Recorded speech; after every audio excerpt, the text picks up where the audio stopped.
Hey, hey, hey.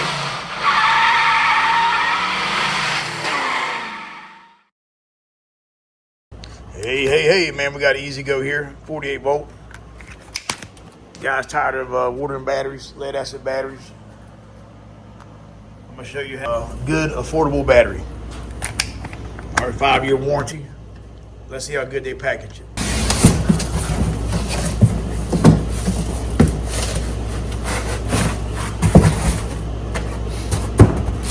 All right, I got it pretty secure in there.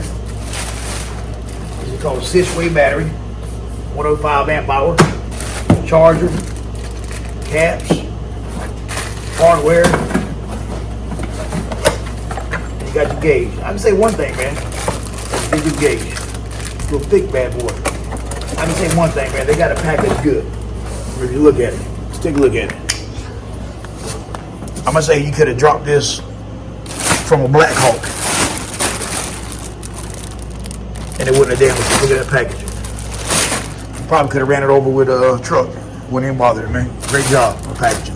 5-year warranty, 105 amp hour, 51.2 volts. The mirror says there. Install battery full charge before use. Make sure it's full charge. All right, man, what I'm gonna do, show you how to do it. Like I say, man, this is a great battery for the average person. 5-year warranty. That's all you need anyway, man. Most times you get rid of it in 3 to 4 years.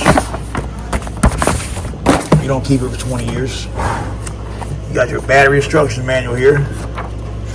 Just tells you about it, what it does, specifications. If you want one of these batteries, I'll put them in my description of the video, a link to click on it and buy it. Let's see, 51.2, these are just different batteries they carry. It tells you how it's wired up with your converter and everything. Let's install it and see how it works. All right, so now we got your lead acid batteries there. Take them out. 9/16 socket. Take all your battery nuts off. Look at your accessories. Only accessories I have on this car is going to be your headlights and tail lights. Alright, that's it. Only accessory. If you have any more accessories, or these are not 48 volt, 12 volt headlights, get you a converter. I'll tag in the video on how to install a converter. I have a page. I have a video about it on my page.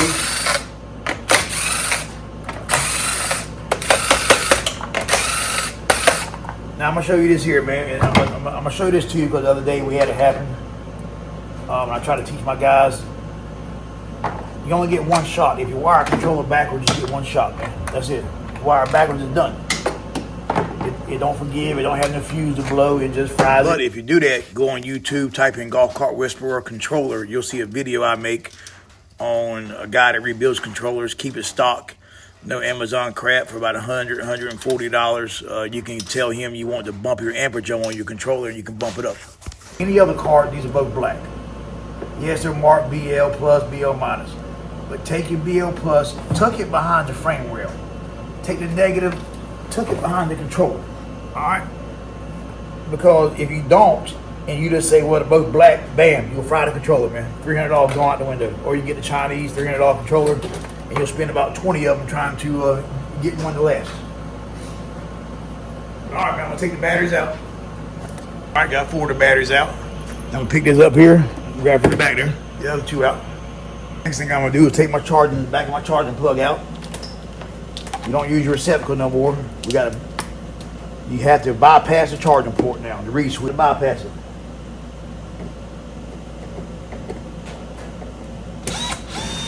Don't forget this step here. If you forget to bypass the charging receptacle or the reed switch, just take the switches here. Reed switch is there. You want to cut that, cut it off, tie it to your main positive on the battery. Simple as that. Make sure you do it, man. Don't forget it. Now we're going to install the charger. Charger right here. I go and do everything I can first. Put the battery in last. When you put the battery in, you're done. I like to go ahead and do all the small stuff first.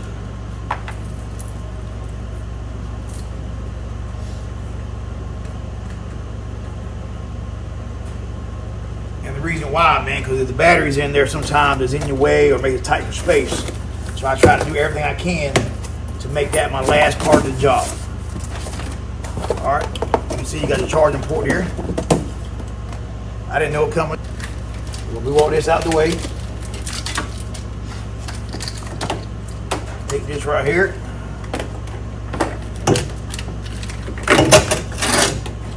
Look at the wire like that. Right here, you can't mount on board because you have to plug it in. To give you like a little light with it that blinks red, green. I think it's pretty good, man, because what it does, it bolts above your charging plug. That way you don't have to pick the seat up and see if it's charging, or you don't have to bend down and look at the charger. I like this design here, man, because you can see, yeah, you can look at the battery gauge and see if it's charging, but I like this, man, because you don't have to glance. You just glance at where the cord's at, and if it's charging, keep walking. I think it's a pretty good design. So far, man, everything's been good, man. Been pretty smooth, simple. One thing you got to do is take off the nuts off the back of the battery light, and then you just put it on there, mark it, and you drill your hole the same size as the inside diameter of the nut. Pretty simple process. And this is your AC cord here, which is your standard 110 plug that comes in all your houses. Then you have to take your old charging port out with the 3/16 drill bit and drill the rivets. So what you want to do is look around your charging receptacle and you'll see the 4 rivets there. Just drill them out with the 3/16 drill bit and you're good to go. Now, if you wanted to, you could buy your backing plate for your receptacle or your AC 110 plug that goes on there. But what I'm going to do, I'm just going to take me a dremel tool and I'm going to cut down the back of my TXT 48 volt charging receptacle and make it where it's flush. Now I took a 1/4 inch drill bit, drill me 4 1/4 inch holes and put the bolts that come with the package. So now what you want to do, get your 10mm socket, 10mm wrench, tighten them up. Don't break it, just tighten them up. Then once you do that, we'll go on to the next step. Right now, we're about halfway done, man. The simplest part is going to be to put the battery in. We're just preparing everything and getting everything ready like it should be. Now, I know this is off topic, man, but I want y'all to tell me what's the socket or the wrench size that you or your shop loses the most. Mine is a 10mm and a 12mm because what we use a lot. But comment below, man, what size socket and what size wrench is commonly used and commonly lost. If you don't lose no tools, then you're not doing enough work. But let me know, comment below, man.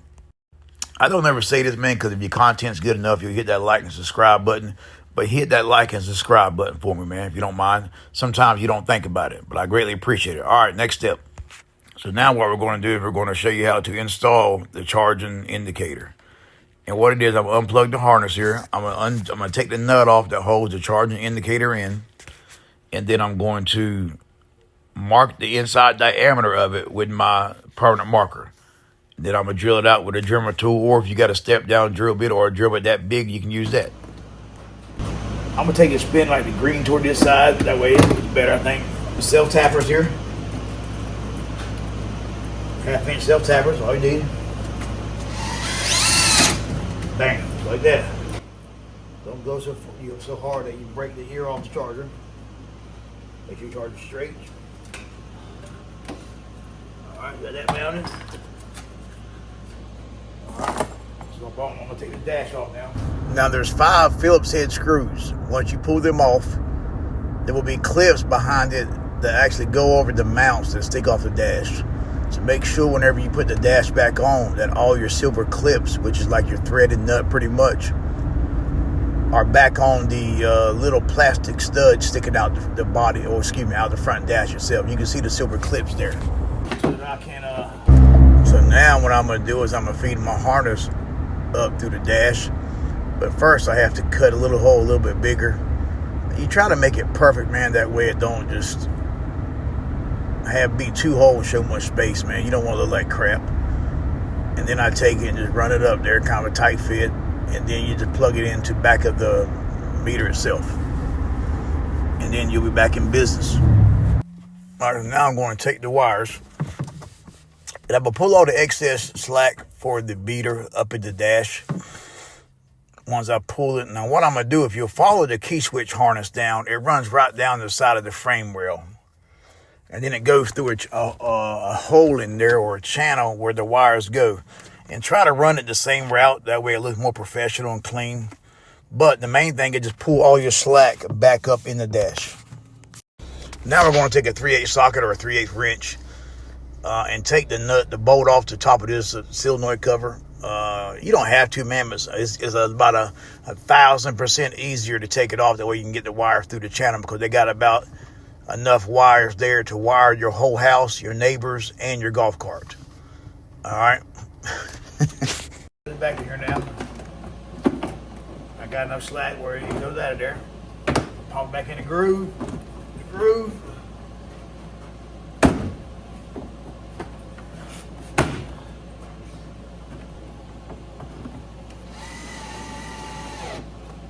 Bam, like that. I'll take it. Put the cover back on. And it's a pain in the ass, man, because they got about 100,000 too many wires in there. All right, man. Now for the fun part. Okay, so now we're gonna mount the battery in there. And they don't send no hardware. You can use at least in a universal bracket. But then again, the bracket ain't got nothing to do with it. Great battery, great product, all that matters. All right, what I did was cut the middle frame out of there. Set the battery down in the tray. Wire up, got my main positive, headlights, taillights, charger plug in my LED display. Push the button here.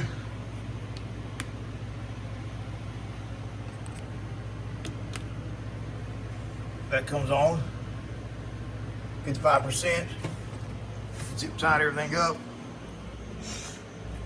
That's it, man. Dribble hose, bolt her down, tighten her up. That's it, but stay tuned, man. Remember, good battery, man. It's this way, 5-year warranty. But remember, 100% installed battery. Fully charged before each use. Stay tuned, man. I'll post more. Always remember, hey. Keep watching, man, for the next 30, 40 seconds. You'll hear my opinion of what I think about the battery, or what I think you should do if you want one of these batteries. So far, man, I think this battery is good. I like the way it fits right snug in the battery box. A little bit of modification. Not much, but a tight fit. Great battery, great torque. I think all lithium had great power, great torque. Main difference is the warranty on them. But so far, man, it's been a great product. No complaints. Would I buy it again? Oh, for sure. No questions asked, man. For the money, you can't beat it. Great battery. Like I said, y'all stay tuned, man. Whenever I get all these videos of each different lithium battery, I'm going to give you my opinion on which lithium battery I think is the best for your bucks. Is it worth buying a $2,500 battery, or is it worth buying an $800 battery? I'm going to give you my personal opinion. Almost 30 years of experience. Been doing lithium for about 7 or 8 years now. And I'm going to tell you what I'm seeing, and I'm going to tell you what my opinion is of what battery is the best for your money. All right, man. Y'all keep watching me. Hit that like button. Hit that subscribe button. Stay tuned, man. I got about 8 or 9 more different videos of lithium battery installation. Hey.